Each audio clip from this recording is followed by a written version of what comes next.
میلیاردری از دنیا رفت. همسرش با رانندهش ازدواج کرد. خبرنگارا اومدن کنار راننده و ازش سوال کردن چه حسی داری؟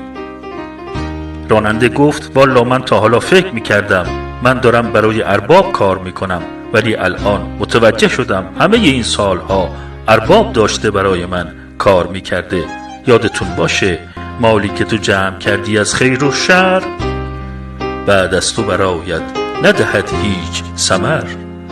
تقسیم شود بین 3 تن راه گذر، شوی زن و جفت دخ و همخواب پسر.